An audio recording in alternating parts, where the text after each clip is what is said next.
We're going to call our meeting to order for our Board of Trustees for November 20th.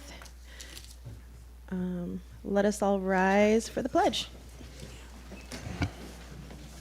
I pledge allegiance to the flag of the United States of America and to the republic for which it stands, one nation, under God, indivisible, with liberty and justice for all. As you might have noticed, we again have Ms. Sharon Smith taking our minutes this evening. So if you could please call the roll, Sharon. Sure. Nathan Bartholomew? Here. Matt Edwards? Here. So Fowler, I think, is out. And Nolan Kerr? Here. Justin Parker? Present.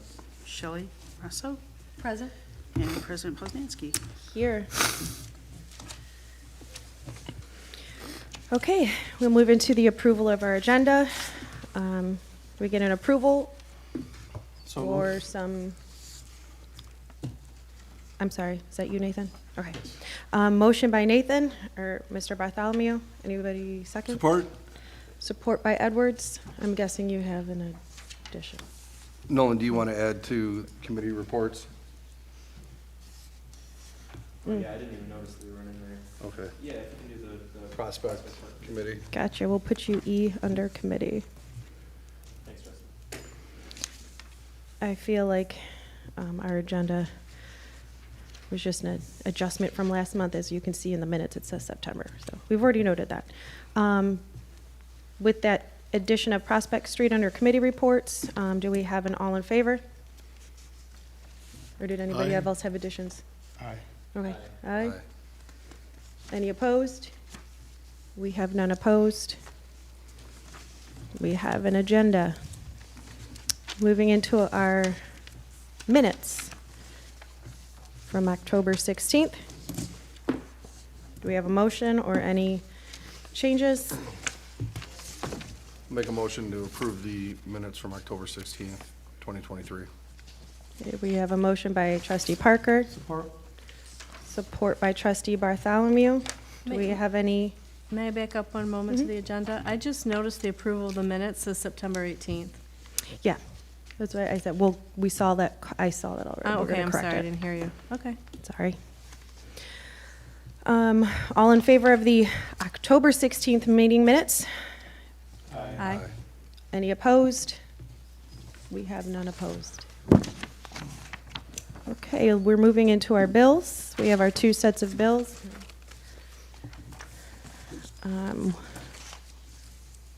One in the amount of $55,202.48, and then $298,894.24. Do we have any motions or questions? I'll make a motion to accept the bills as presented. Support. Okay, we have a motion by Trustee Edwards, support by Trustee Parker. Could you please call the roll?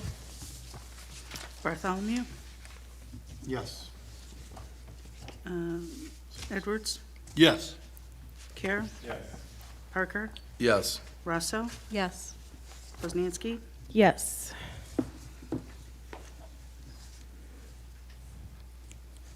Okay, moving into our special presentations, we're starting off with the Romeo Community Schools regarding 297 Prospect Street. Welcome. I think you might need to hit the button on the microphone. How's There you that? go. You're Good? good.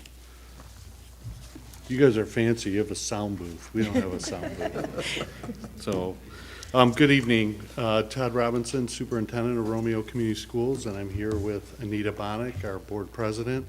Our Board Treasurer, Chris Young, is also here in support tonight, and we appreciate the opportunity to just share some things with you in regard to the Prospect property that we know has had a lot of discussion. So Anita's going to start, and then I'll share some things, and we'll try and make it quick. So we thought it would be best to kind of start out and share with you publicly what we've been stating publicly at our meetings, so that you're hearing directly from us. You're not hearing from other people and any type of, kind of editorializing of where the board stands. So where we stand right now, and what we've publicly shared on a couple occasions, is that 297 Prospect is a district asset that's no longer needed by the district for any educational purposes. The board does not intend to keep or maintain the property. The board is not interested in donating the property, mainly because we have to be fiscally prudent, and you're just one small, area of the entire school district and all the different municipalities that feed into our school district. The property will be sold, and it is currently zoned R1, so the intent was to sell for single-family home development, because that is what it is. So when we put out the RFP, we do it based on how it is zoned. So where are we today?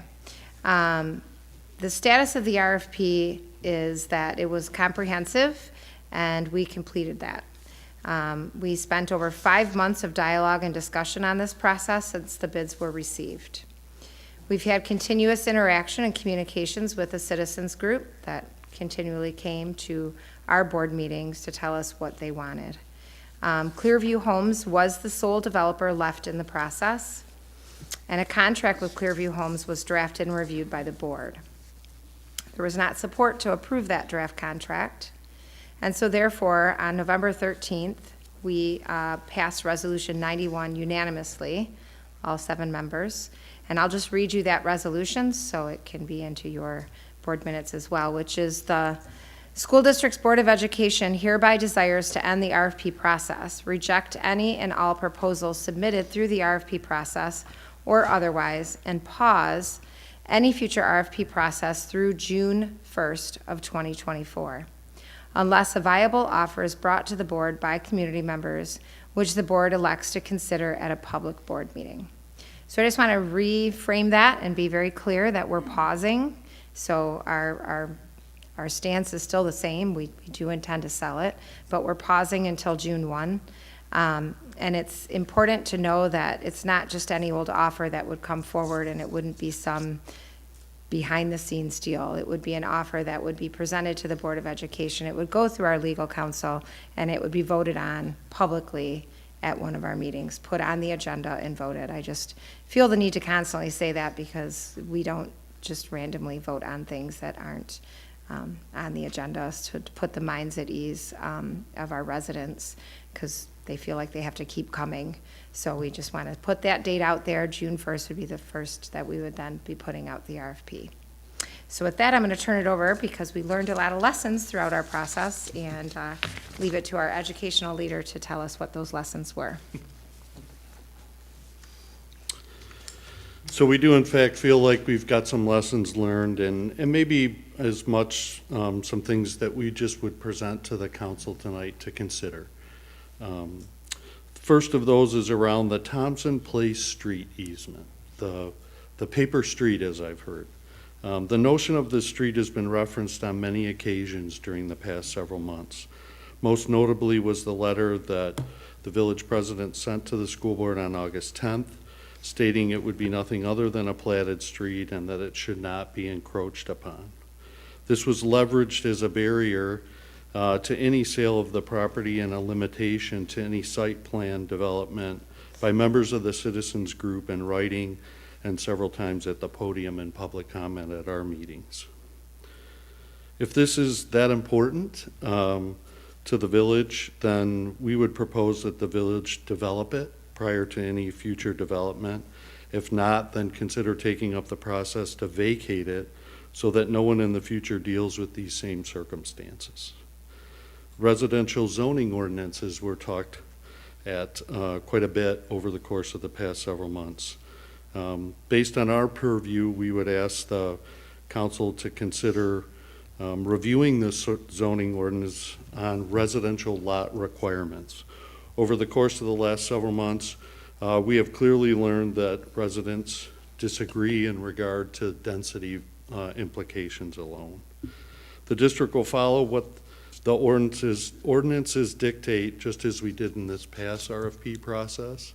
So prior to any future RFP, if there is the need for updating of zoning ordinances that would impact density, that would certainly help the situation according to at least the eyes of the citizens that live in proximity to 297. As to the future of 297 Prospect, we heard a lot in the RFP development process, but we've heard and reiterated some things since then through our meetings and other electronic communication. We've heard, Village Park, green space, some other suggestions. So we do want to honor you have recently created a subcommittee of the council to work with this citizens group on the future of the property.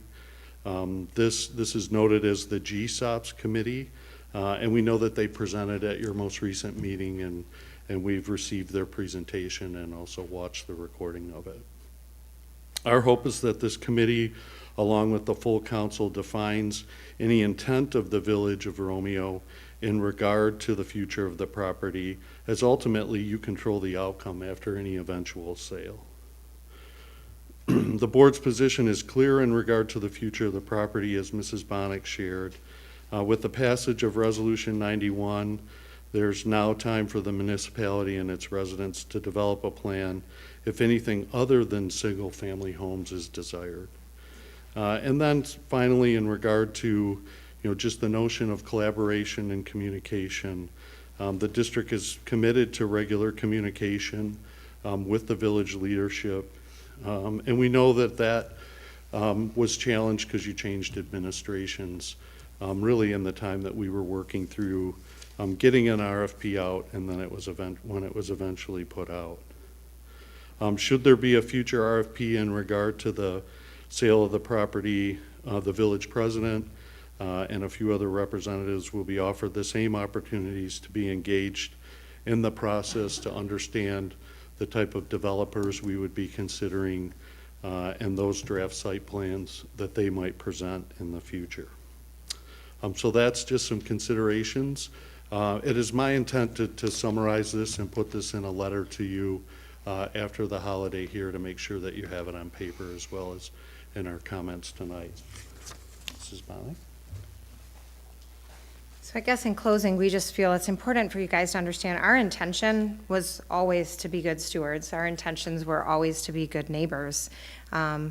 We know it's an asset that is important to the village. We know it's an asset important to this council. Careful consideration was given throughout each step of our process. We've learned that our diligence was counterproductive. So we're going to take a step back and allow the necessary work to get done with the entity that controls the future of the site. So we're graciously stepping back. We're going to let the residents work directly with you, and then you know what kind of timeline we're looking at, and that's when we would pick that back up. And as Dr. Robinson said, we would, of course, afford, just as we did the first time, and invite you into the RFP process, and whether you chose to participate or not would be up to you guys. But we don't want to be in the battle with the residents because we really don't control that whatsoever. So we really just want you guys to work it out, figure out how you want it to be, and then we'll go forward with our RFP at that time. So we appreciate it. And again, our door is open, or his door is open for you to call at any time. Thank you, guys. Thank you very much.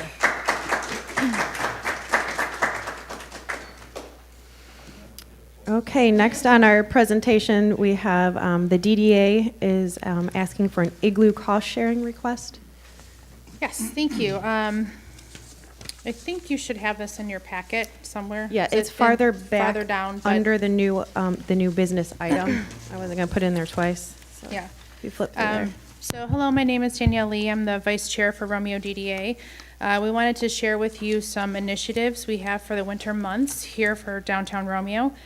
After receiving feedback and evaluating the events and projects we have going on, we thought we'd extend our budget and spread things out throughout the seasons to try to promote consistent foot traffic throughout the village. What we're seeing is an influx of foot traffic during special events, but then it would die off. So our goal at this point is to try to extend the seasons and events and again promote that consistent foot traffic. This season, Winterfest is going to be 5 weeks, roughly, time frame around January 13th through February 10th.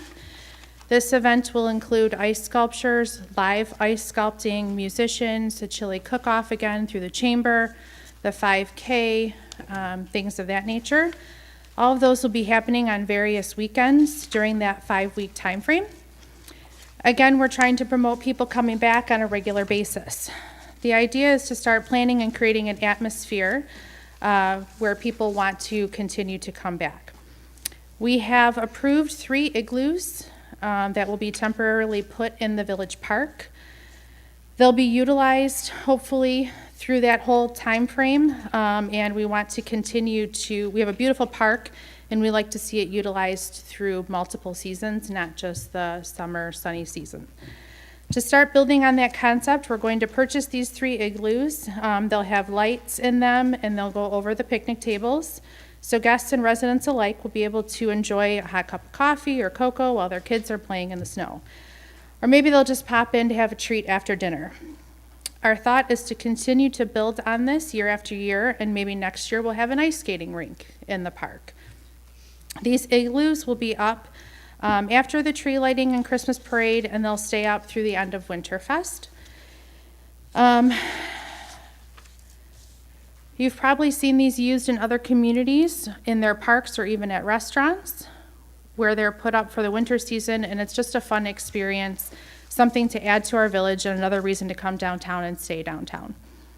On your agenda, you have co-funding for these igloos. The DDA has approved $2,500 to be spent on these, which would include shipping and setup. I'm not going to presume to give you a number of what we would like, but we thought it would be a nice partnership. And again, this is going to serve the residents and visitors to the community. The DDA will be responsible for maintaining them and putting them up. It is this initial investment in the igloos we are asking for some financial support on. We appreciate your consideration. I'm open to any questions you might have, if you have any. Oh, thank you. Thank you. Okay, we had no correspondence, which brings us into our public comment time. As you all know, this is public comment. This will be the only time the public will be here to comment. You have 3 minutes. And I did ask one of the other items, the other event permit, if she would speak during this time, as we had last-minute things sent to us. So anybody else, or Jessica, whoever wants to start public comment. Hi, thank you, Jessica Newby, Romeo Town Hall Soda Fountain, and Juliet Chocolate Factory. Thank you for your patience. This is my first time putting a permit through. But I think we have most of the steps. I'm just waiting on, so the event is bringing the Vintage Romeo Christmas and bringing the horses downtown every weekend in December on Fridays and Saturdays. The one Saturday I don't have them available is on December 9th. This is Silverwood Farms. They've done the horses in our town for the last couple of years, so they're very familiar with it. The path I chose was the same path they took for the haunted horse storytelling one recently. I had talked directly with the fire chief, and he wanted me to, he said the best place was in the alley between MJC Marketplace and the gas station. He said just put 2 cones in the front and the back, and he's very happy with this particular route that we have. I think you all have it with you. Okay. So basically it starts, the loading and unloading is in the alley between MJC Marketplace and the Shell gas station in town. They're going to turn right onto Main Street, left onto Church Street, turn right onto Prospect Street, right onto Hollister Street. Hollister, then cross at Main Street to Bailey Street, turn right at Bailey Street, and then take Bailey to the Alley Street where we load and unload again. So it's pretty simple. They're fully insured, and I'm just waiting on an approval from the police chief to make sure that he's okay with it as well. So I don't know where to go from here, so. Okay. I just wanted a little more clarification. Some of the first couple ones were a little, yeah, I know, it was last minute. Too so. many variables, Yep. but we got them figured out, yeah. Thank you. All set? Yep. Thank you. Is there any other public comment?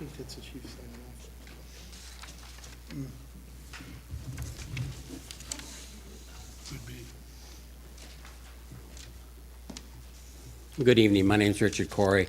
Our spokesman couldn't be here tonight, Franco. His wife's like 8 months pregnant, so he asked me to read this. On behalf of the Green Space on Prospect Street Volunteer Group, we would like to thank the Village Board for the positive steps that you have made recently. Your appointment of the subcommittee to explore the vision to preserve the former middle school property as a public green space was great. The school board's decision to remove the property from the market through June was also a huge step forward. And now, after listening to the school board tonight, we understand that there are a lot of positive steps being taken, and I really want to publicly thank Todd, Anita, and Chris, and the whole board. Our village cares about open spaces and parks for all residents. We are here to help you, and we have our sleeves rolled up and ready to work together to make this vision a reality. So thank you. And I do want to thank our group, too. They've been great. Thanks. Thanks, Richard. Thank you.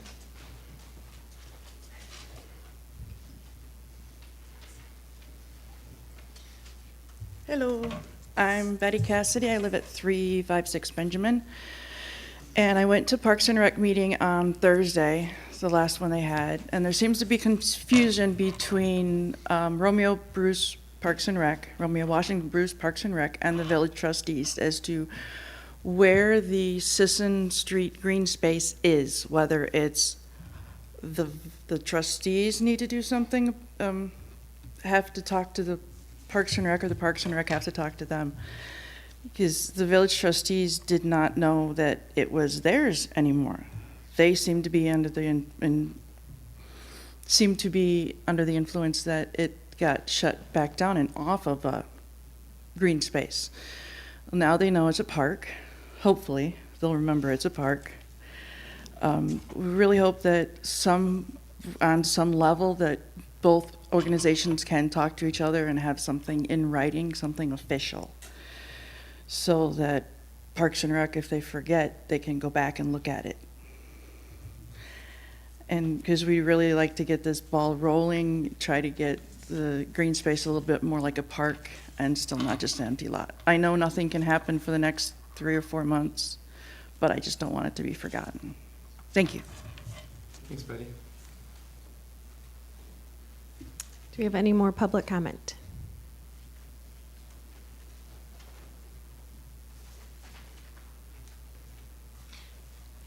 Good evening. My name's Elizabeth Miller. I live on Chandler Street, and my husband and I and our family have been there for a little over 16 years. The late former president, Paul Reese, appointed me to the Romeo District Library Board in July of 2009, 14 years ago. I have been a trustee since then, and just a tad bit over July of 2009. It has been an honor to serve this community and to work with several of administrations to help make the Romeo District Library what it is today. Being part of this 6-member board is unlike any other appointed boards in our community. The makeup is very similar to the Romeo Community School Board. The only difference is that we are appointed instead of elected. We have an independent budget, and we are covered under the district library law of the state of Michigan. So we actually fall under the Department of Education, and most people don't know that. It is a 6-member board. For those of you who don't know, and those in the public that are listening, there's an opportunity to serve soon, unless President Poznanski already has chosen someone. But I am not seeking reappointment. 14 years has been enough, and it's been an absolute pleasure. There's been some rough spots, as many people probably know, and we have protected the sovereignty, if you will, of the Romeo District Library. Our current director, Claire Meeker, has done an absolutely phenomenal job. And John McNaughton before her, a couple other directors before them, and she has done just an absolutely outstanding job. However, she couldn't do her job if she didn't have a 6-member board that believed in her and let her do her work. And we are very proud to say we've done that. So 2 from Romeo, the 2 from the village, 2 from Washington, and 2 from Bruce Township. Mine and both Mr. Bill Grandstaff's appointments are up the end of December, so next month will be my last board meeting. It's an incredible opportunity to continue the importance of libraries across the world, but specifically right here in Romeo. the Kezar Library, the Grosvenor Library, and the little vans. Anybody seen the van driving around everywhere? It's a truck. I don't know what it is exactly, but we are doing some amazing work. The partnerships that we've been trying to build for 14 years with Romeo Community Schools is now in full fruition, and students are getting books like they haven't been able to get in a long time just because of the way that things are changing. So I would encourage anyone who's interested in becoming a Romeo District Library Board member, please reach out. I would imagine you, Megan, is that correct? If anybody has questions, I'd be happy to answer. Claire Meeker is also happy to answer any questions. I encourage you to watch the district library meetings. They're actually not boring. They're we have a little bit of fun there. But they're short, and it's one meeting a month. But thank you for the opportunity to serve this community in this capacity, and I'm looking forward to getting my second Wednesdays of the month back again. Have a good night. Thank you. Thank you for your time. Thank you for your service. Yes, thank you, Elizabeth.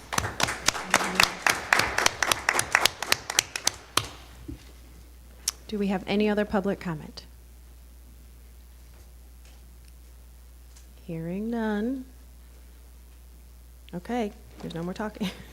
Okay, we are going to close public comment and move into our officer reports. I suppose I can start. I have a report from Clerk Trapp. I don't see Caroline here, so no. Oh, where are you? Okay, do you want to go? No, when we get down to Michigan class. Oh, okay, you're totally, you're hidden from me. Okay, I will read Catherine's report. The pilot committee report, I guess I'll throw that in now. The committee planning on meeting early December, and we are still seeking a business partner who resides in the Central Business District. So if you live in the Central Business District and you would like to jump on this committee, please reach out to Clerk Trapp. Moving on October 18th, the cemetery board met and accepted a bid for the road repaving project. The board did vote to have the entire cemetery roads to be redone in asphalt. The project should begin in April of 2024. The next cemetery board meeting will be on Wednesday, December 20th. This past Thursday, the president and I attended a Michigan Government Finance Officers Workshop on budgets. Part of the workshop was hosted by our own accountants from Plant Moran. It's that time of year, kids, time to write your letters to Santa. So coming Tuesday, November 21st, which would be tomorrow, correct? So starting tomorrow, Santa's mailbox will be on Main Street. So make sure your letters get in there in plenty of time for Christmas so that Santa can write you back. That is the clerk's report. My report, I tried to condense it down, tried just to hit the major points. So our Ford Task Force met twice since our last meeting. The change going forward, we will only be meeting every other month, as there's just not much movement there right now as Ford continues to deactivate the plant. We had a fire and ALS subcommittee meeting, myself and trustee, Edwards. I always want to call everyone by their first names, sorry. We had a subcommittee meeting on the 23rd, and we will be actually having another one tomorrow afternoon. In regards to our CIP training that we had with the Planning Commission, we had about 25 members from across all the boards at the training. It was videotaped if you would like to watch it. A capital improvement plan is mandated by law under the Planning Enabling Act. We do not have one. It's often a requirement when applying for some local grants. It would behoove us to not only do it to become in compliance with state law, but also be able to grab more grant monies for different things around the community. So we look forward to the Planning Commission taking the bull by the horns there, and it's a lot of work, but one step at a time. SEMCOG had a general assembly, of which Clerk Trapp and I attended this month. This portion, a little longer, we had a Great Lakes Water Authority. We had 2 meetings this month. It's a contract that's a significant amount of years. However, when you have significant change, it's time for to look at the contract. So, considering it's been 1 year almost to the date that the plant has officially decommissioned all the personnel inside, we're able to now look back and realize what the normal flows will look like from now on as it sits currently. Unfortunately, over this summer, there's a restricted use season, such as other communities that use Great Lakes water from June to the end of August. There's a specific time frame where they prefer you not use it. And we had another handful of contracted overages. So our first meeting was to discuss what they call events. So we discussed these events, of which Great Lakes asked us to provide documentation to substantiate why they happened. With the cooperation of those that had these events happen, we were able to meet back with Great Lakes Water this last week and provide them with that documentation. With this documentation, we are now in a position to realize a lower contracted usage. However, until we officially run the numbers, we're unsure if we will take that lower usage. Going forward, if we continue to have overages, it's not necessarily like they will give us an immediate penalty or a ticket sort of thing, but you will not be seeing lowered numbers. You would either be consistently the same, or they will actually pull them up higher, which would then require our industrial district, again, not residential, separate water system, which then would affect the industrial districts, their water rates, because that would be now a higher priced contract. So we just need to keep an eye on that. And we are actually meeting with engineers next week to go over those water rates to see where it is we want to go with them. In regards to our Bruce Township contract with our flows, as we're closing our end of year audit, we're working with the accountants on the true up, and we will be talking with them and sending out that bill. How this contract works is every quarter, just like the rest of us, Bruce Township sends us a chunk of money to go towards their bill. At the end of the year, at the end of the audit, we look back at the flows, we take into consideration all the usage in the plant, we apply their percent of usage to that, and then we compare everything, come up with the number and the finalization. So we are working through that. Treasurer Miller and myself, we had a investment meeting with the Michigan class to learn more about the program. We were able, let me see. I was able to actually, so this last week, I went to that Michigan Government Finance of America budgeting class, and then also the President and Mayor's Conference, and was able to ask a couple different people there their perspective on this program that they currently also use. The consensus was that it was a no-brainer, that it's easy money, and so why wouldn't you do it? And it's a very user-friendly format that can be adjusted daily, and very, very literal minimal risk, and no cost to us.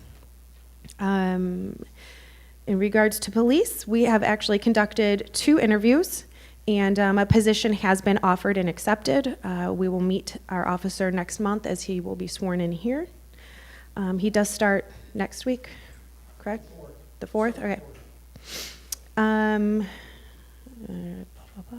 Ooh, this one is very exciting news. We were awarded the MDOT grant. Remember we had that special meeting that we all came in to approve the 2 grants? This is the second one. It's a $250,000 grant, and this will go towards our roads. So it just allows us to stretch that road bond that you approved just that much farther. I was able to attend the cemetery, the planning, and the DDA meetings this month.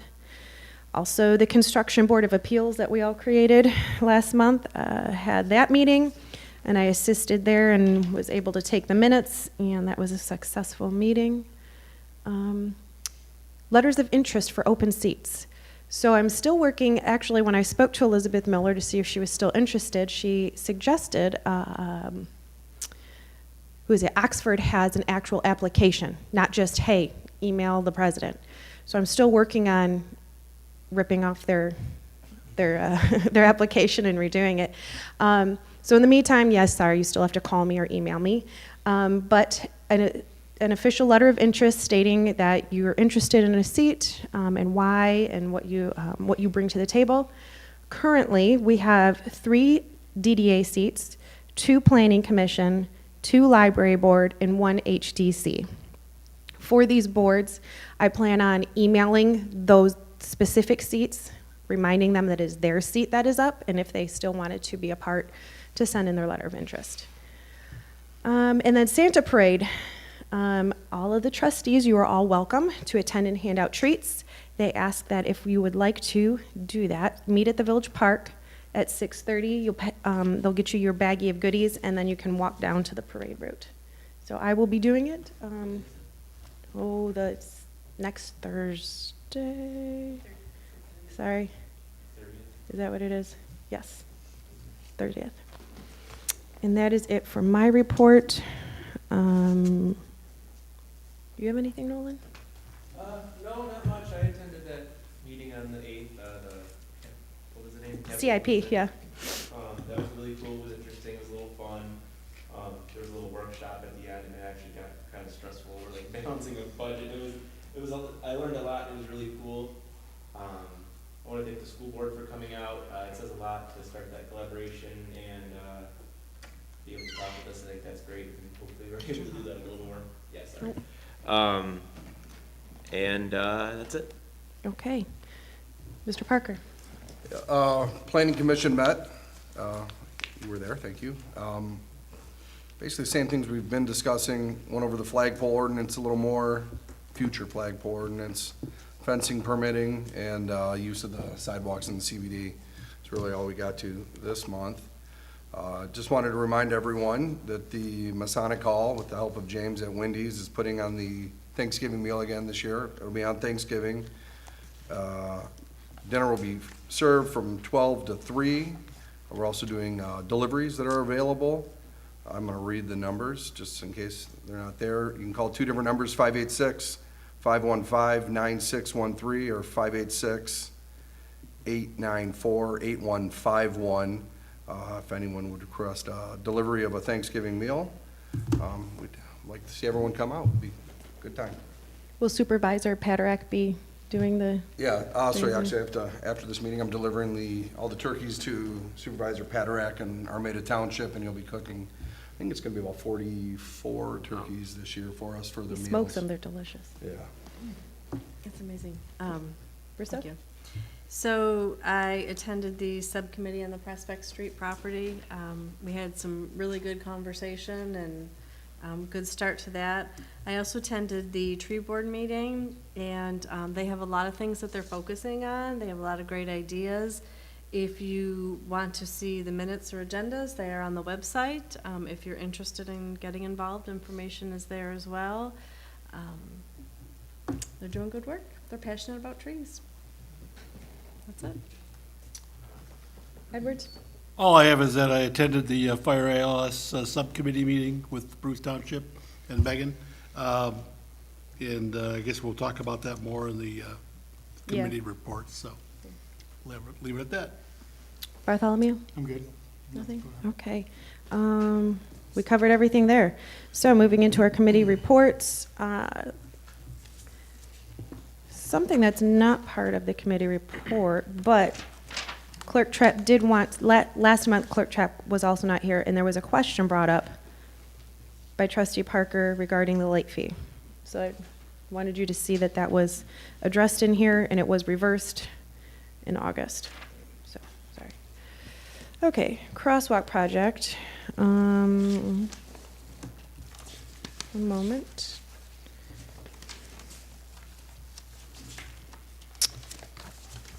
I don't know, maybe mine's not in order.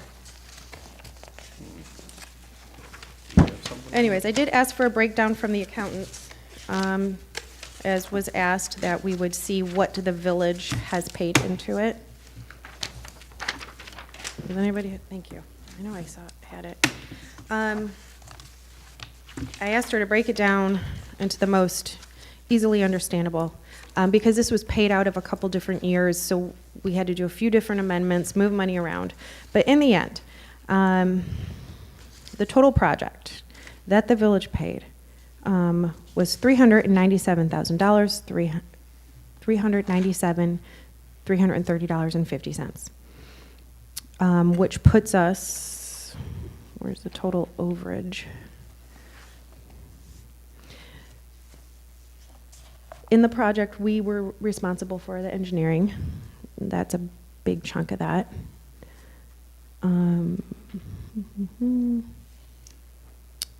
You can't see it in there where we were initially agreed to.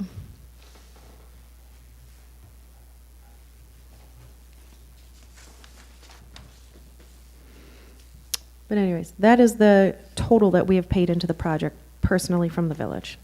It was almost $400,000. I still do not have a report from HRC. I've inquired a couple times this month to encourage them to get it here so that we could get it on the meeting. Don't have it yet. So that will be the next step, is waiting for them to come back with what it would cost to address and fix those issues. Okay. Thank you.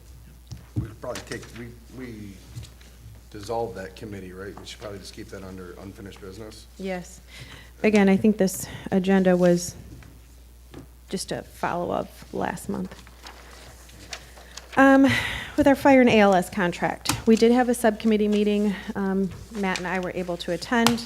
We're kind of, for the moment, at a standstill, as it's not much negotiating. It's more of, this is what we want. Right. So in trying to go, okay, if this is literally the avenue and the path we have to go down, what are our options? So we did ask Bruce to ask the council their prerogative on if they would do an either or if it's an all or nothing. So will they just do fire? Would they just do ALS? If we could shop around and find one or the other at a lesser cost, would they offer us just one service, or is it both? It's fire and ALS, or they won't supply us at all.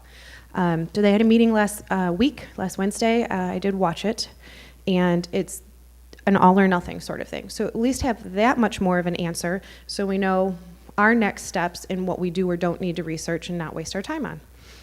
So that's where we're kind of at with that committee. Do you have anything else, Matt? No, but nothing more to add on that, but from a cost standpoint, they're looking at some considerable price increases, so. Right, they kept, in the video, they kept asking why. And the why is they've asked for over 100% increase in the contract. So as of this year, we pay $550,000, and they want over 100% increase. That's the why, is it's just not in our budget. So we were trying to be as creative as possible. Right.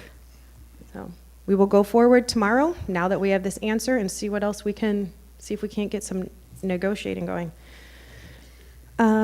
So Megan, did they tell you specifically it's all or nothing, or you gleaned that just from The meeting, observing the meeting? there was a motion made. But they haven't formally informed you? I'm sure they will tomorrow. Okay, all right. I just want to make sure I know. Okay. Yeah, well, there was a motion made Okay. that it was to offer both services in conjunction or not. Okay, At all. thank you.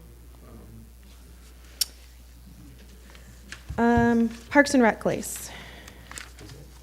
Nope. Pile up, already read that off, Clerk Trapp's report, and then our Prospect Street. Did you want to give an update?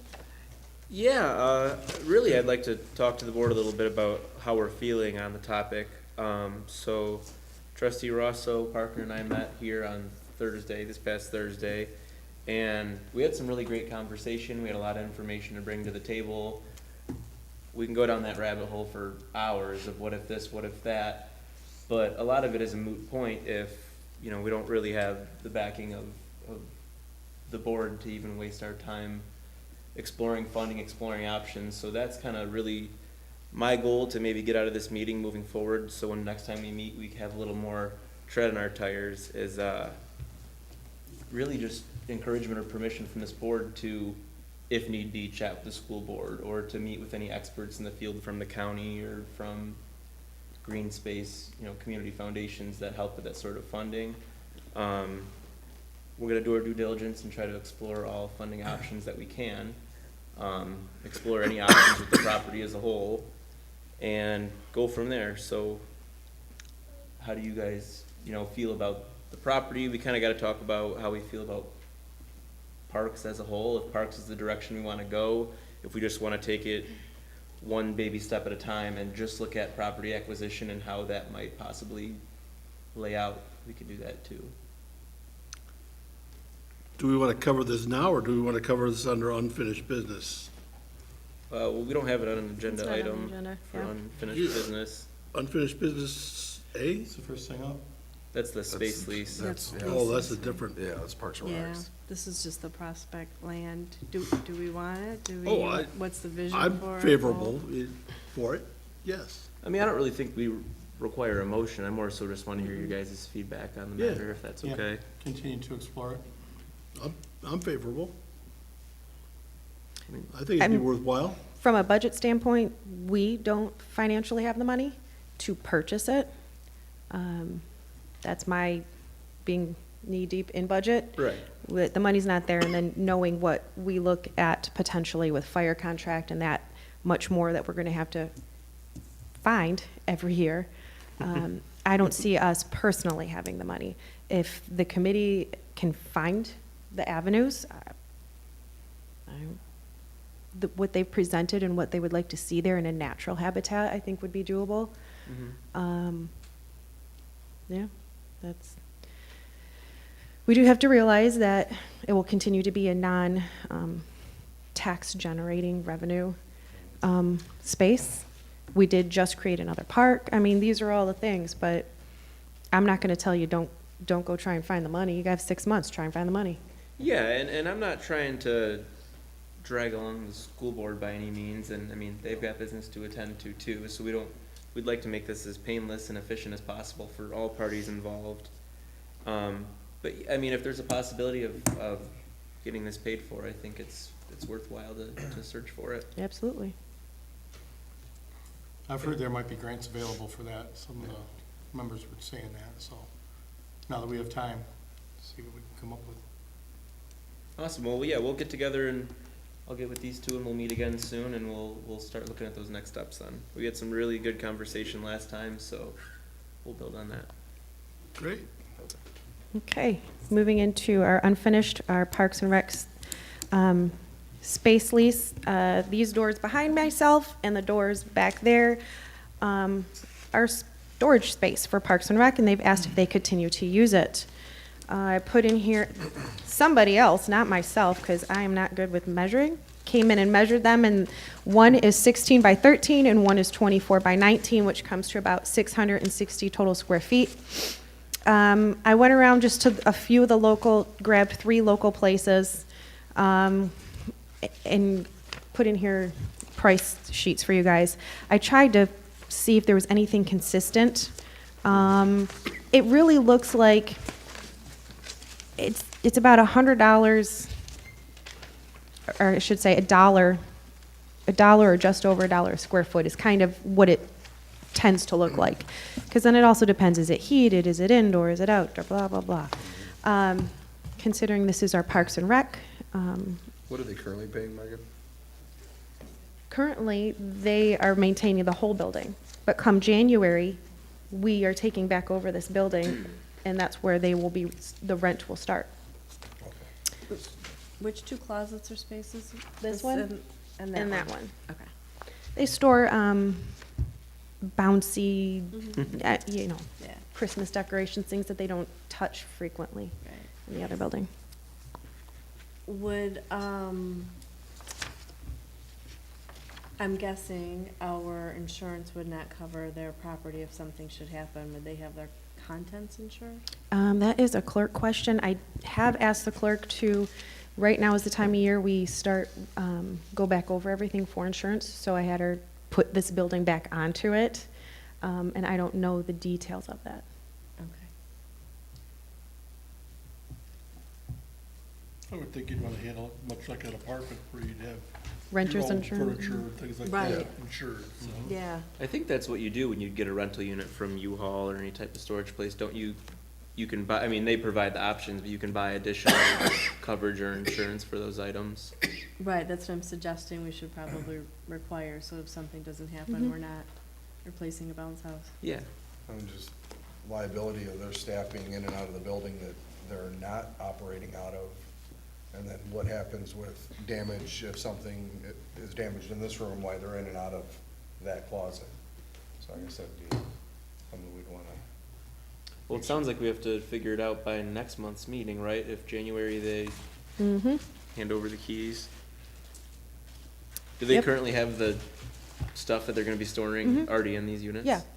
Well, it's been in there for I mean, I wouldn't be opposed to years. a low-cost lease as long as they're covering damage and liabilities and stuff. Right. Yeah, I don't think we're necessarily getting into the rental Yeah. business. It's a good relationship with our Well, Parks and Rec. we touched on this months ago, and that's where the council said, yes, they would be okay with the lease, or renting out some storage space. So that's why we continued it forward. Price? Does anybody have? So I make a motion that we lease those 2 spaces to Parks and Rec for storage at the cost of $100 a month, providing that they have a certificate of insurance for their property and for their staff liability that comes and goes.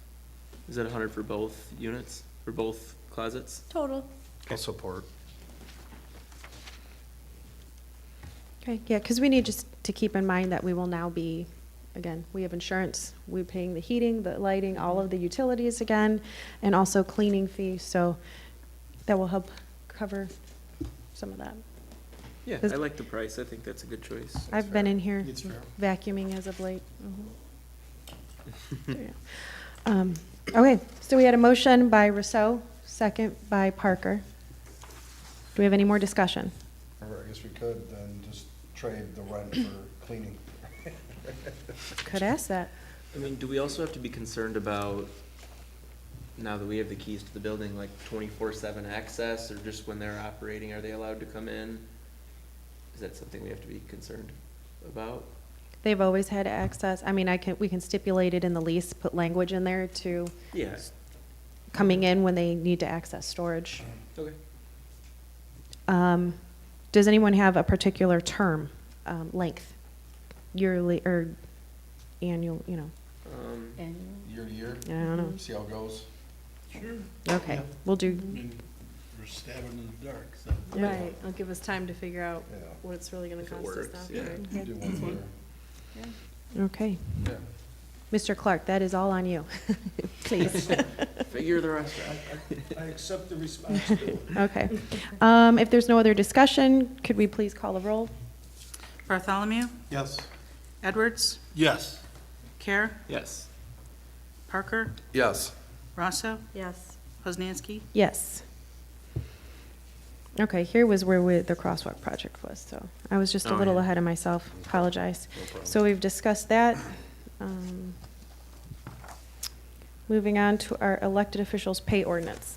I brought this back in here, forgot it last month. This was something that was asked for by trustee Parker to meet with Mr. Yeah. Clark. Me and Mr. Clark, we did meet, we discussed, it's currently being worked on to bring back to the board for review. There's a couple delays, I think, with finishing the literature, but we should have something by next month. Okay, so keep it on here. Yeah, continue for next We'll month. continue on unfinished business. Okay, the next two, did we table them last month? I don't recall, but either way, they were specific questions for the clerk. Mhm. She Are you answered a bill referencing- question for you, because we had a question from last month that was a bill. So there was an answer through an email, I know, regarding that. I know trustee Fowler probably Sort had of, a yeah. handful of questions about it. Do we And just I'll get wanna- with her directly on that one. It was a sort of an answer, Is but this for didn't the answer cemetery, it. or is this for? No, it was a question I had about one of the bills. Okay. And then the consultant's report, again, I think I'll just speak with her directly. Okay, so do you want me, we take it off, both of them off of here, or just one? What would you like, for next month? Yeah, I thought they were actually gonna come off, so yeah. What- Okay, I don't, sorry. you're talking the consultant's report, and what was the other one? Cemetery. Cemetery, I think was Zach, That was, yeah, it wasn't me. so. Maybe put that one back I'll on. leave that Okay, one. let's Yeah. keep For next month. cemetery and get rid of consultant finally. Okay, Village Hall restoration. All right. I brought visuals for everybody. at the table at least. You have rocks at your table. These are our wall. This is our outside wall. Our village hall. Here, show yours are some of the bigger ones, that are literally falling. I've collected these over the last year of my term, so it's currently falling apart. It's not like they were sitting there for a while. So I brought this back here onto the agenda. A couple months ago, Trustee Fowler said he would write up some RFPs for us. Still waiting on those. But in the meantime, budget was asked about by Trustee Rousseau, so I asked our accountants to put together how in the world would we pay for this. Based off of the current, the information that they did give us from the bids, or I'm estimating it as the total cost between the roof, the windows, and the brick wall, 115. I don't know, it's a shot in the dark. It could be more, it could be less. That's kind of where I'm thinking. So I asked accounting to, where would this money come from? Essentially, we have a couple funding options. One would be that the village currently has $324,000, $594 in ARPA monies. 160 of that has been allocated to the generator at our wastewater treatment plant. So we have $164,000 and some change available to help cover, offset, whichever. This is an allowed use by the state for our ARPA funds, so there's a potential right there that it could come from. Funding option number 2 would be our general fund balance, where I said we need to make a budget amendment, and that's where that would come from.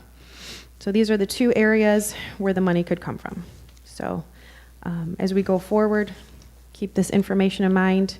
I don't know how much longer we wait for RFPs, or if we would like to spend some money and have professionals in the area come out, give us a full scope of work so we could put that in an RFP. I am not a restoration window expert. I am not a mason. Something HRC could do. Considering that I'm having a tough time getting them to fulfill current things, Yeah. I'm not really going to pile on some more.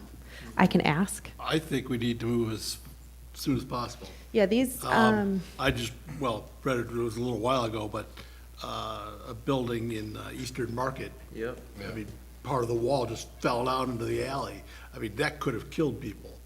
And I'm looking at this stuff, it kind of looks like we could be in the same boat. yeah, I look at So it, it's I very would- sharp. Someone walking by, anybody on blood thinners, I mean, good luck. It makes me concerned. That's why I wanted to give you a visual of where we're at. I'd really like to see this by spring. Somebody, I you thought know, we had some bids in here before. We- We had some bids, but there were We like did. 3 completely different Different scopes of work. There was nothing to compare one to the next, you know? So that was, Well, one guy said that, I think he sat here and said, well, I included the whole police department too, because he didn't know what he was supposed to be bidding. right, so that, and then his was offset higher than a different one. Yeah, And that's where so- I'm saying, if somebody could come in and give us a grand look of what is, actually needs to be done there, to be able to write the RFP with. Yeah. And then if we so choose, we could break the RFP into. You could phase it depending on what is Possible. more needed, or, Right. I mean, we do have money, ARPA money does need to be spent sooner than later. It's a use or lose. I think it's a good idea to use Yep. the ARPA funds. I agree.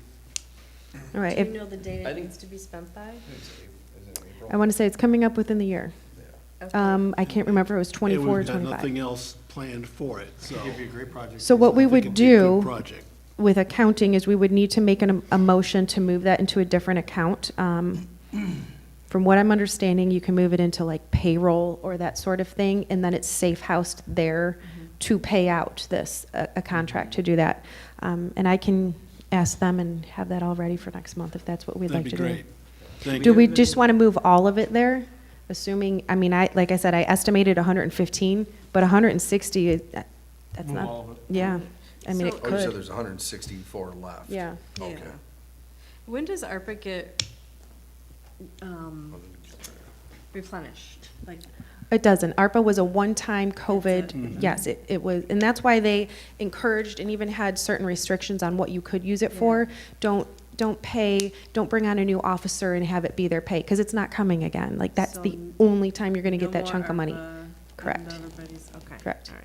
Were there any other projects that you were aware of that would qualify for the ARPA fund that are looming? Oh, Lord, I mean, we have a lot of infrastructure, vehicles, that sort of thing, that could use it. If we Okay. decide to fix the crosswalks on our own dollar, if we deem that some of those are a hazard and should be fixed. And We move, have yeah. Till April to spend that down to zero. We have till April to budget to move it. So once we would appropriately budget it, then that money is now, at least the way that I'm understanding it, it's housed with an intent. Mhm. And that would, but I can get clarification for us next month. Well, if that's the case, yeah, moving it all makes sense.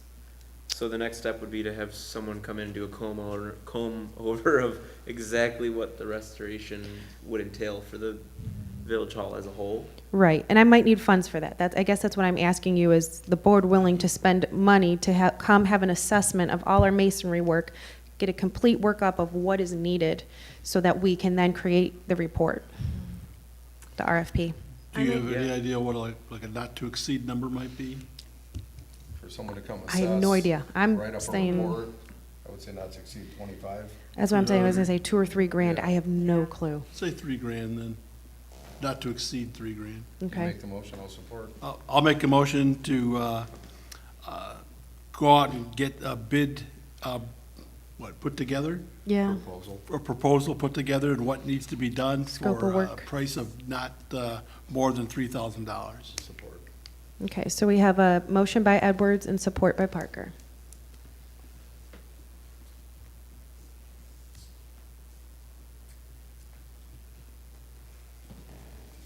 Give you a second.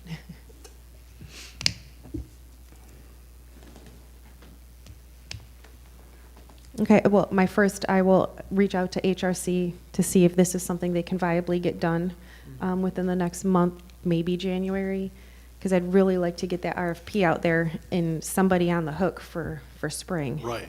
Yeah. Okay, if you could call the roll. Bartholomew, Yes. Edwards. Yes. Care, Yes. Parker, Yes. Rosso, Yes. Poznanski. Yes. Okay, and I will also be asking for the budget amendment to be added to move that money for us. Megan, I have a contact of a company that does restoration work. The information they've given me is in relation to historical churches, but if you'd like, I can forward it to you, because it's stained glass, masonry, brick, windows, all that good Okay. stuff. So, if Yes, you want. please, Okay. email it I'll on over. forward that. Okay.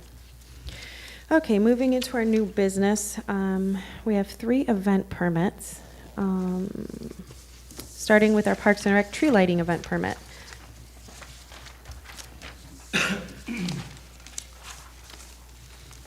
Santa is coming to town. He's going to ride into town, end up in the village park with the tree lighting and the typical sit with Santa and Mrs. Claus. and Is tell this them. early this year?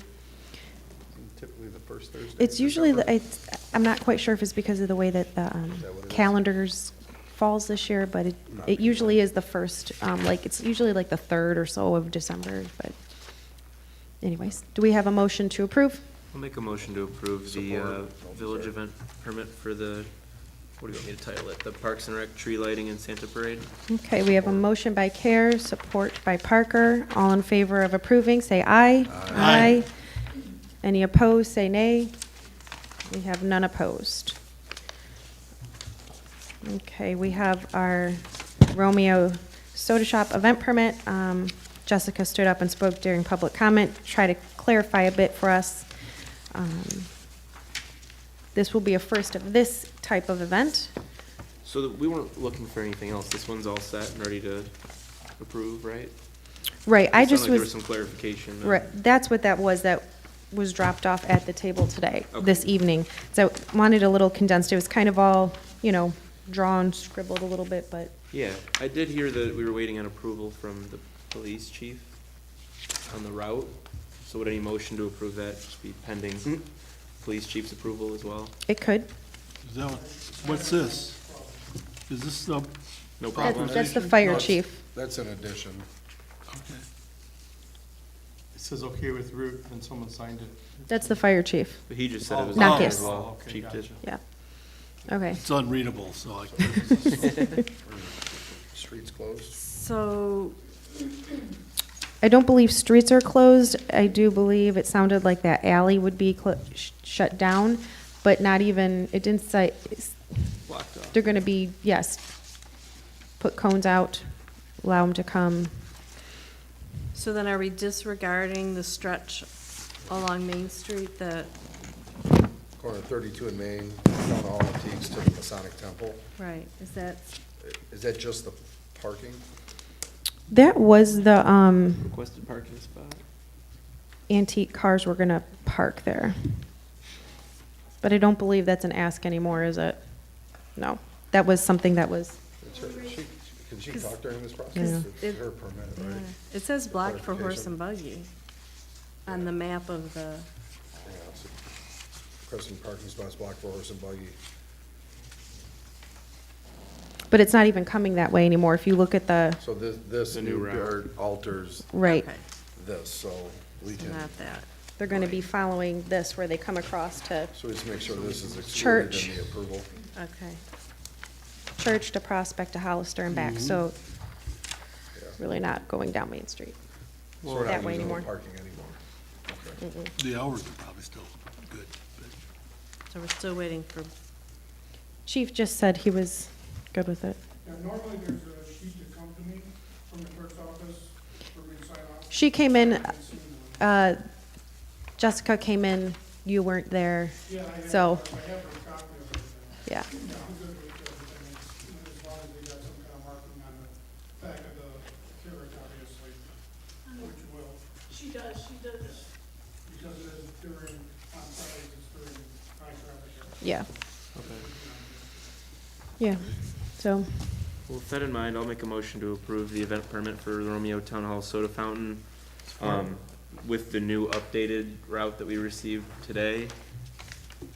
Excluding parking? Yeah, the new updating route doesn't include any of the parking the one that was, on Main. okay, Because it's in the packet. gotcha. So with blocking off the, what is it, Marketplace Alley, is that what we call it? the alley? Correct. Mm-hmm. I don't know if that's the official name. I'll support that one. It's just how we MJC. commonly say it. Start, yeah. Okay, we have a motion by Care, Yeah, Nate no, supports. support by Bartholomew. So the A-frame signs will stay within the ordinance area and won't stay out overnight. No tent, no electricity, she'll be using sidewalks, streets, and then she'll be providing her own cones, so should this permit be altered to say yes instead of no for that alleyway? Oh, barricades and cones, yeah. It currently says no, but she's gonna need them for the alley. Yeah, we can do It says that. cones. Which one do you see? Right on the front here, it says no. I know, but what is Nate looking at? See. And the list? Yeah, right here, it says no, no cones. She's got it marked as no. Oh, right, right, Leave it out. actually indicates how many cones you want. Yeah, so it should be marked as yes, and the cones and barricades put up. What, do you have 2 cones, Jessica? Oh, 4 cones. 4 cones? Do we need barricades? that might be kinda hard to move when you're bringing a Yeah, horse and moving carriage in and and out. Right. All the time. The fire chief didn't say they were necessary. He said cones would work. Yeah, And are you providing them? I have 4 cones. Oh, okay, okay, yeah, so she does need them. Don't have to do Okay. anything, right? Okay, perfect. So my motion still stands then? okay. There's no more discussion? All in favor? Aye. Any opposed, say nay. Hearing none. All in favor. The Romeo Lions event permit, this is the Pack the Bus. Jamie was hoping to be here, however, the Lions also have a meeting tonight. Could we just hold on to this one, push it till the end in the hopes that maybe he shows up before we get done? Sure. If that would be acceptable. I did tell him he couldn't talk, so, unless he was here for public comment, so there really wasn't necessary, but he did like to have his presence here, so. We are into our DDA cost share. Danielle Leah presented on this earlier at the presentation. Amount is not requested, and you heard what she had to say, so. Floor is open for discussion. I think it's a really cool idea. So the GDA would be looking at, with cost share from us, they would purchase the 3 igloos and just use them from year to year. Correct. I did say, I let them know I am on the DDA, however, I do have a tough time in my president's seat to cost share in a product as opposed to the parking lot or something a little more, yes. So I did say I do have a tough time with that, especially our cost or our part of it could be storage, putting up, taking down. We're paying for the electric that they'll be plugged into. I understand that's probably not anywhere near comparable, but just saying, we do, it's not that we don't do anything, and they aren't suggesting that. I know it was mentioned that other municipalities use these. I know I've seen them for like private businesses. I guess my question would go to Mark as far as a liability standpoint. If we're putting out a structure, temporary or not, for people that we're welcoming people into or allowing on public space, does that present any type of issue with, I mean, even occupancy load? Well, potentially it does, whether you contribute financially or not. If the village is gonna allow the construction or placement of these in the village park, arguably if somebody is injured, they're going to look for as many pockets as they can find. But I don't think it's problematic. I think you could check with your insurer. I think you have insurance through the Michigan Municipal League, and to insure your buildings, police cars, other things that you have, equipment, DPW, and just add this as an item to be insured. And if the underwriter balks at it, well, then you know you have a problem. If not, you would be covered. So I would pay attention to it, but I don't think on the face of it, it's prohibitive. And as an event, they have filled out an event permit and supplied their insurance coverage, just as anybody else would that would be having an event in the park. Or would they be stored off-season? That's what I'm saying. I would assume they would be at the DPW site.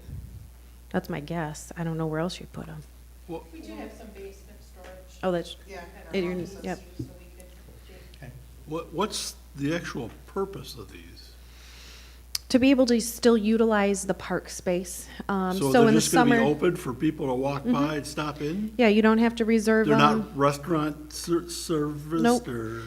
They Nope. go right over the picnic tables? Someone would have to man that in, kind of, if you had a reservation platform, then someone has to watch it and knows you're in here and I'm supposed to, and then you have to police that part, get out and I'm coming in, and it's similar, think about in the summertime, you just have an open one, it's a park bench, it's the picnic table. This is putting the igloo over the picnic table so they can still be out there. They're not heated, right? There's no heat, just lights. The greenhouse effect. Yeah. However, we have chatted a little bit after that, and I suggested some sort of a timer, that the lights are not on all night, that they tend to go off at a decent time, so it doesn't encourage people to continue to be out there at midnight in the igloos. I would also be concerned, talking lighting, would be the use of an extension cord for multiple months, that it's gonna get snowed on and covered. Could these be positioned so that they were right next to, or the receptacle was inside the dome, so that we're not draping cords that are gonna get walked on in the snow and cut and broke and, I guess that's the intent. okay.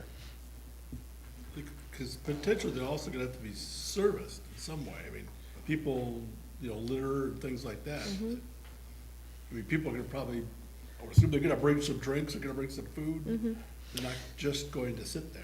Right, and I did mention at the DDA board that, we aren't going to maintain them as the village. So if there needed to be extra hours of cleanup, or if they needed to ask our DPW to do cleanup, they would be paying those DPW hours.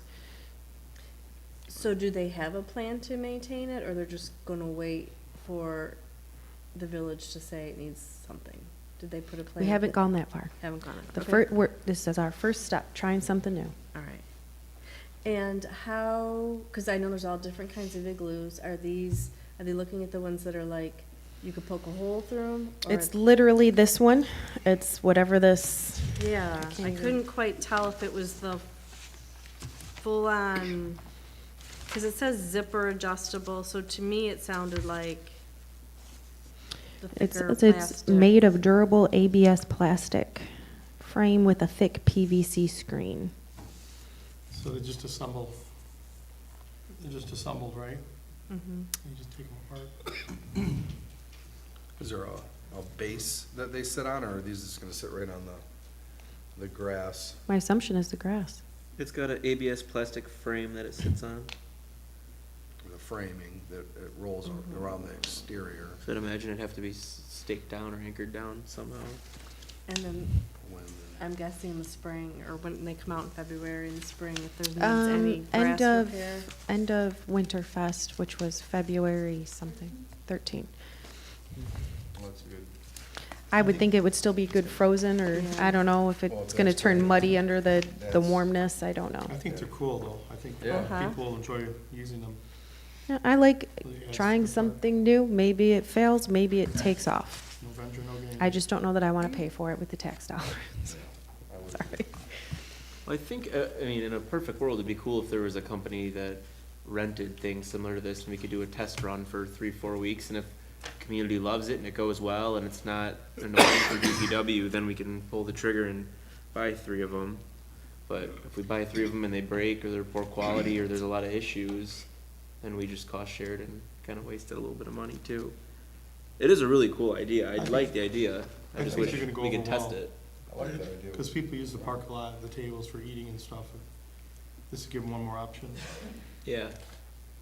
So they would go over our existing picnic tables? That is the intent. Okay. So we can either, someone can make a motion to cost share, or we just let it lie. Now, what does cost share mean in a technical sense? Is that just split it evenly, whatever? They didn't ask for a specific amount, but they would, Okay. So you can literally like, state any, 500, Okay. 200, Okay. throw something at it.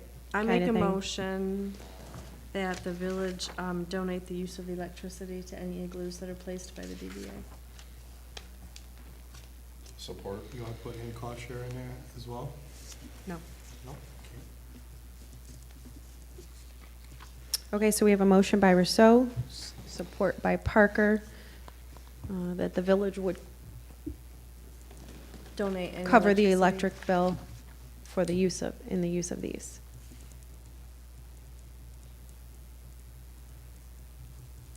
Could you call a roll call, please? Bartholomew, Yes. Edwards, yes. Care, Yes. Parker, Yes. Rosso, Yes. Poznanski. Yes.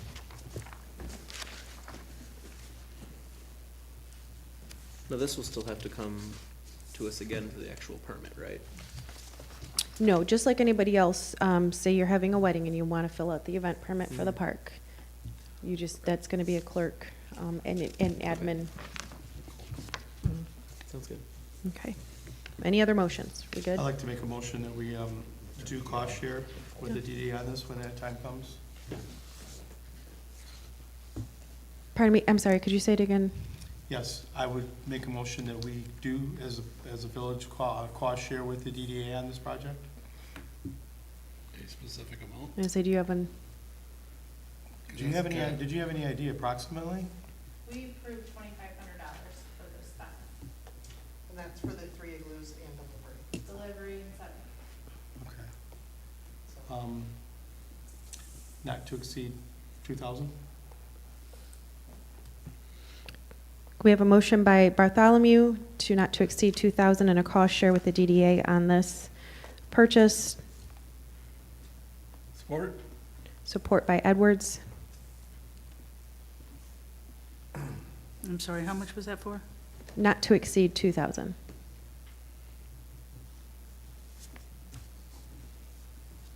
And could you call the roll when you're ready? Bartholomew, Yes. Edwards, Yes. Care, No. Parker, No. Russo, No. Poznanski, No.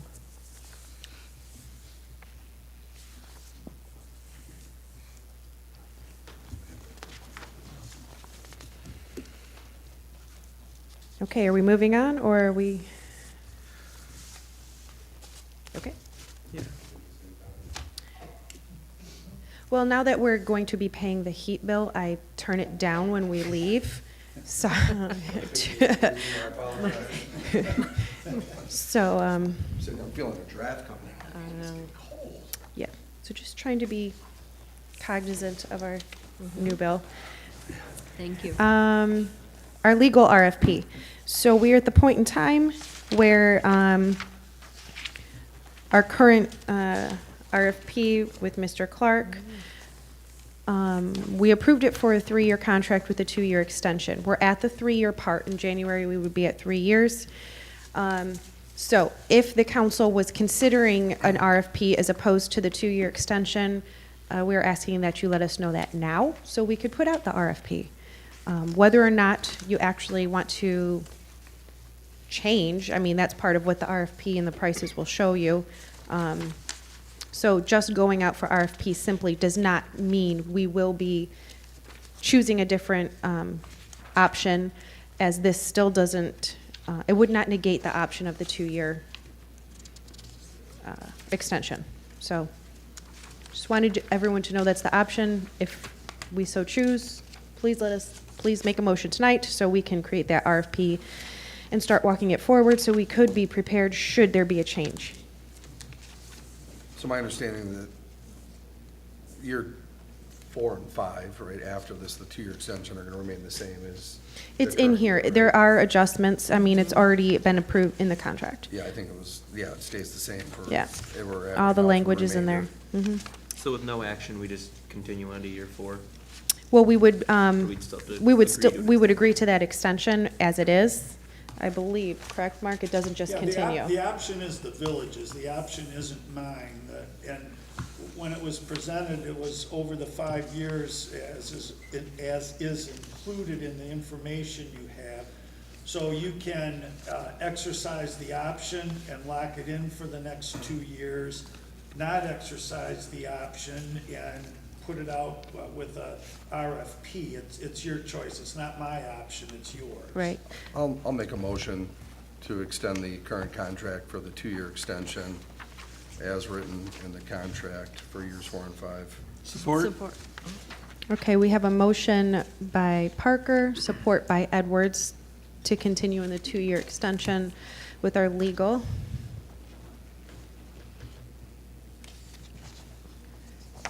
And when you're ready, could you call the roll? Bartholomew, No. Edwards, Yes. Care, Yes. Parker, Yes. Russo, Yes. Poznanski. Yes. Okay, moving on to our Michigan class investment. Caroline, do you want to come up and speak? Caroline's not public, she's the treasurer. Okay, so Caroline and I met with a representative from the Michigan Class Investment.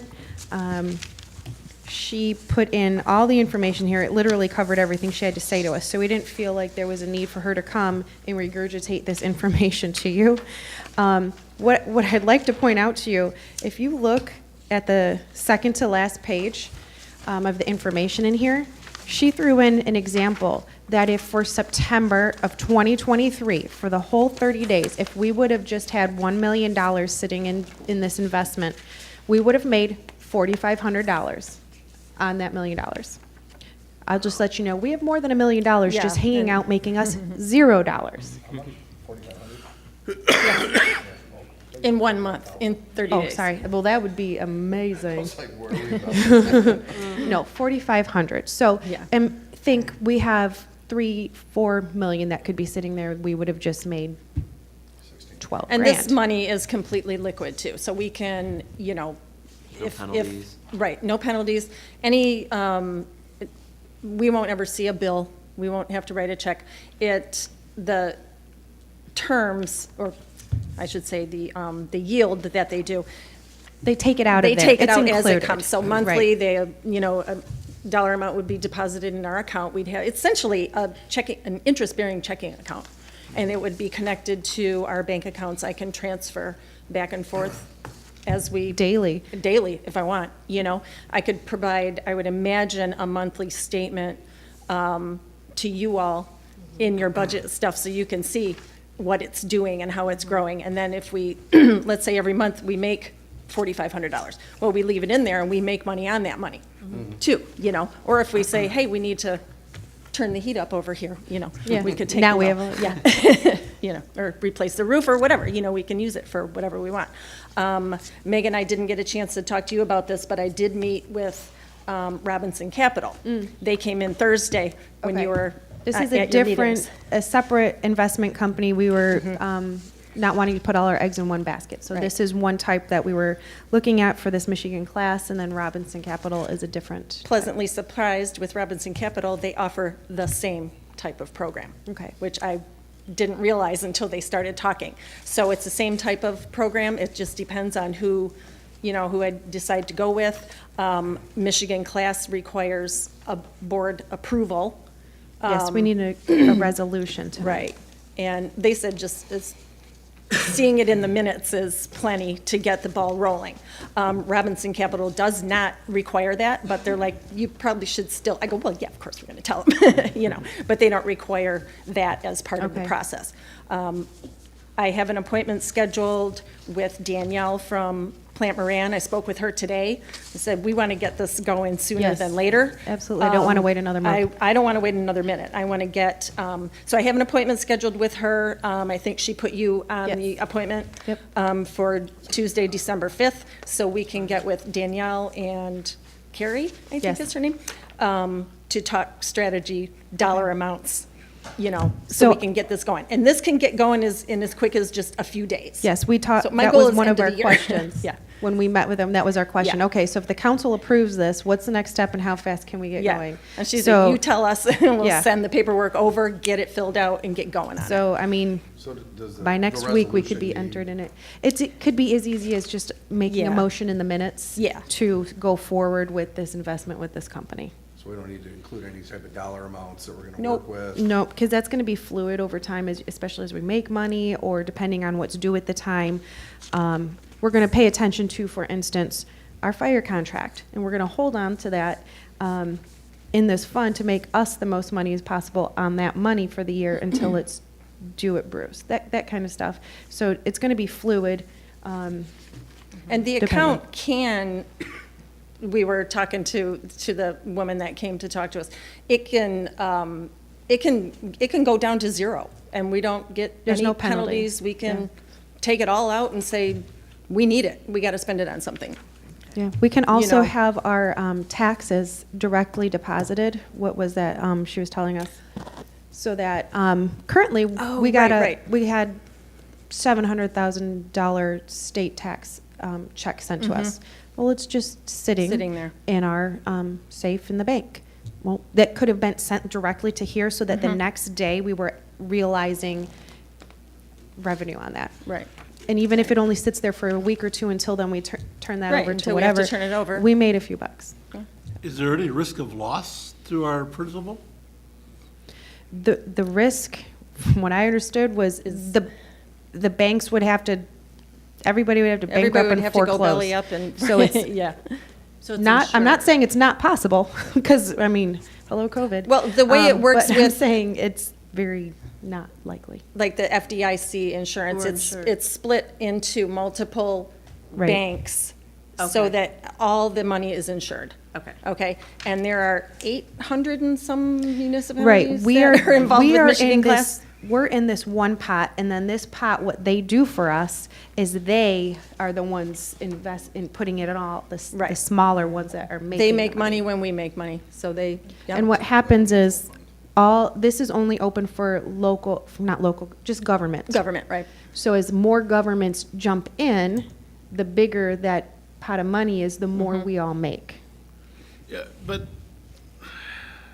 there's still, I guess I feel a little uneasy that there's zero risk to losing it. I mean, You mean like the stock market risk? Your Yeah. funds go down, not just federally you insured? can make money and you can I mean, lose well, the money. interest rates are always going to change. You know, right now, the rates are Right. high, so. But And we it's don't lose not- our principal. No. It's not like the stock market where we Right, could lose our principal. right. I mean, I know what you're saying, it sounds too good to be true. And we've, talked to other municipalities, I know that when people I've talked to are like, it's ridiculous not to do it, but. So you've spoken to other municipalities who use. Yeah, and then Flash I've talked to specifically? people, like, when I Yeah. go to my conferences and stuff, there's always people that are like, no, get over there and talk to this guy, you need to be Yeah. doing this. Oh, Yeah, like okay. I just, at You know? my training this, I talked to someone from Rochester. He's like, yeah, why, like, Right. why not? What do you Yeah. think? I was like, Right. well, I just want to know what your experience is. And then, And with Robinson Capital, there are a couple, and I just met with them on Thursday, so I haven't made any phone calls or anything, but he rattled off a few of our neighbors neighboring communities who use them. and just in so this that you're all capacity. aware, it's not that we're taking all of our money. No. And putting it here. Right. We're meeting with our accountants to have certain reserves to meet expectations. This is, in other words, excess that just sits in our account That makes zero. and makes Yeah. nothing. Yeah. Danielle even suggested, she said, you might like both of these companies. You might want to try both of them and decide which portal works better, which is more how the, you know what I mean, and then decide later that, okay, we don't want to use you anymore, we want to do all of it. But we'll talk about that when we meet with Robinson? with Danielle and Carrie and crunch Okay. numbers and stuff. They have more experience with all of this than Yeah. I do, but. I do kind of like the idea of, at least if we were going to go down this investment route, of trying out both, because we're just kind of throwing a dart at. Yeah. And Yeah. you We could, have references, Yeah. but we don't really have a preference one or the other, so. Right. you can make the maybe motion with a tonight small to enter into each one and Yeah. start with each one. We have our investment policy, so we do have to follow all those rules, which we And did they do update and want- look at earlier they this want year. the investment policy, they want to make sure that, and I said, well, we already already did that, earlier this year, but both companies are like, we need the copy, we want to read it, want to make sure that there's specific things in there. Yeah. Yeah, So at any point, we can pull out. yes. Yep. So, If we make a motion to approve moving forward with monthly reports or updates on how it's going, with the option of terminating at any time. right, Yep. right. Yep. And what the representative did tell us, she's, with the 800 and some odd municipalities are involved in this, she said at any given time, there's probably 60 of them with a zero balance. Because they're like, they don't have the money to do it, And it does say in the fine print that we may get fees from our bank for the transactions, we just won't get additional fees from class for. Right, loaning oh, money. so we might get transfer fees, but Minuscule, usually, yeah. pretty much with Chase, they don't charge us anything for. So what sparked this is, you guys went to a conference and it was just recommended by. Well, I What was sparked it is asked we never- before, nobody's ever done any investing before. Right. So I was asked prior to even running for treasurer that by our accountants and the previous administration, if you run for treasurer, you need to start investing. And I'm like, okay. So then just go into classes and we've Yep. both learned, I like it. yeah. And one of the first things I asked was like, okay, figure it out. Like, Yeah. why do we have Yeah. millions sitting there not Right. making us any more And why money? are, because I think Danielle from Plant Moran said to me early on, she's like, she was surprised when she came on that Yeah. we haven't been investing, ever. I mean, I would entertain a motion that gives us a smaller maybe a little bit less money to start for a month, and gives us a sample of each system, just so we can see what software you're more comfortable with, and which one you like using better, and. Well, I believe our policy kind of leaves that up to the treasurer, Yeah, Right. with the amounts, that sort of a thing, yeah. that we But have I'm gonna faith in go her, full on faith that in her. with our accountants and Megan, and we're gonna, I'm not gonna be like, oh, let's just put 10 million in there and see what happens. It's not happening.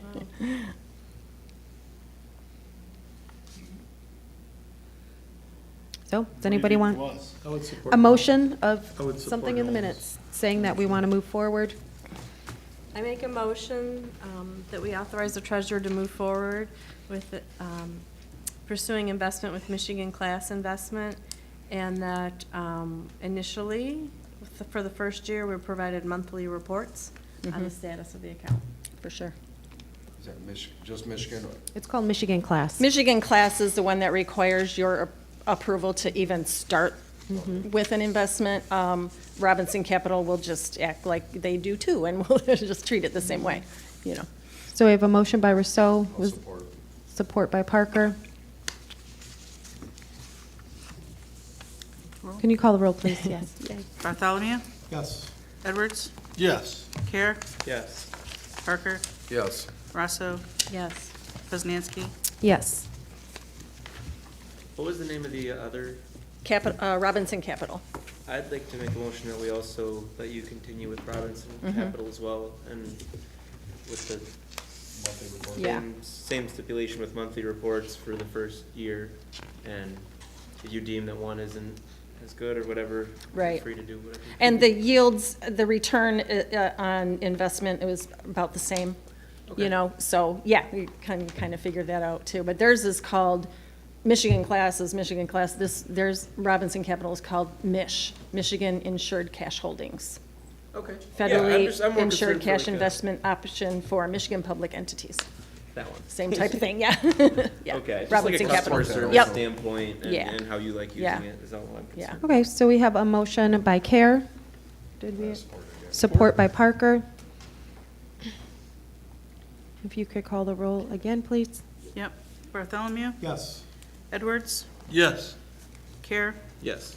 Parker, Yes. Rosso, Yes. Poznanski. Yes. Yay, free money. Okay, and moving into our last item, for the Village Park, there has been a request to put a flat flagpole in there. Ms. Heidelberg reached out to me, asked about installing a flagpole. I said, she knows that the Planning Commission is currently looking at ordinance for that. And I said, well, I think our first step is to ask if the council wants one in our park. So told her we put it on the agenda. I personally would like a flagpole. Yeah, I don't think there's any issue with the flag. Well, I would just say let's let the planning commission finish their work Yep. with There's no hurry on it. placement. And what's that? There's no hurry on it. No. But I would like to see one. Yeah, I don't think we're putting anything in the ground until the spring anyways, but Okay. Yeah. Just let planning After the commission do their commission's thing. done and sounds good. Let's- do, and then at that time, when it comes back to the agenda, we need to talk about who's gonna put the flag up, down, buy new ones, monitor that, is the light on it? Are you lower and volunteering? half-mast. Good opportunity for the middle school, right? Yeah, no, I Yeah, get it. we Yeah. could offer that to Yeah. a Cub Scout troop or something, I don't know. Yeah. Masons. I will say we don't really I adhere think to you're that volunteering. in the flagpole out front of our building. Mhm. So I don't know how much we really, what our intent is there.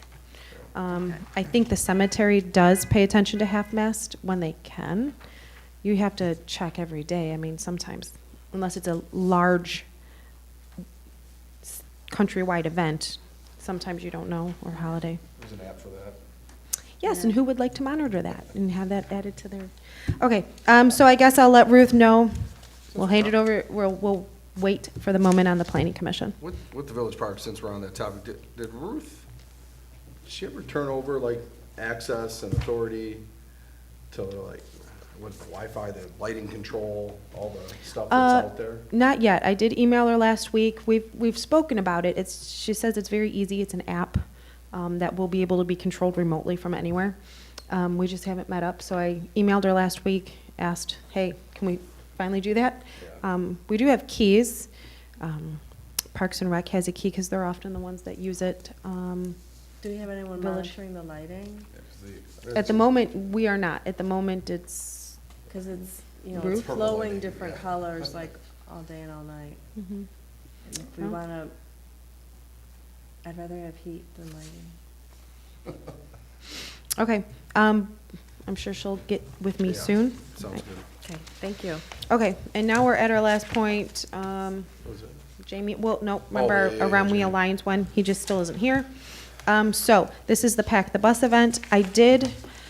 They are making this an annual event, so I said, well, why don't you just put it on the event permit and ask for that so they don't have to come back every year. So it is on here, looking for perpetual approval for the event to be held the third Sunday of December annually. So they would be requesting those 2 to 3 parking spaces where they generally park it in front of Office Youngers, that third Saturday and Sunday in every December, now and going forward. They park at end of day or midday Saturday. That right? kind of a thing. Yeah. Now, with perpetual approval, I mean, doesn't every year them filling out the permit kind of also help with the setup of the barricades and how would that work every year? There's really nothing to that because if the bus pulls over into the parking spaces, there's no need for closing off of things. But they get 2 barricades, they would just have to get in contact and Yes, get them. remind us, send an email, say, hey, it's I see coming what you're up. saying, filling out the permit's kind of like the reminder. Yeah, I don't want it to be the third Sunday and they don't have the barricades out and it's, it'd be an Right. issue, but I guess that'd be their issue. The onus would be on them. I said, send us an email. You're going to need to remind, because I won't always be here. We won't always be here. Yeah. Is there anything else that has a perpetual permit that does not need to come before?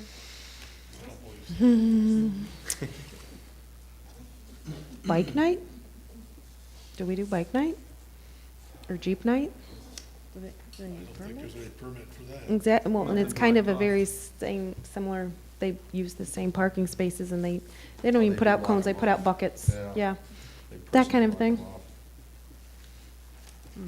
That was why I said, they do, let's do. So what's to stop anyone else from assuming they either don't need a permit because someone else did it, or them asking for perpetual permits as well? There's a difference between closing down county roads, and we can't do that. So in some of the event permits, that's part of the request. Perpetual? No, I'm saying other event permits that they would, like, that does have to, even though, say, Vintage Fest always happens every year, well, that still has to go to the county every year. So that one does have to be renewed by this board Right. to go to ask the county.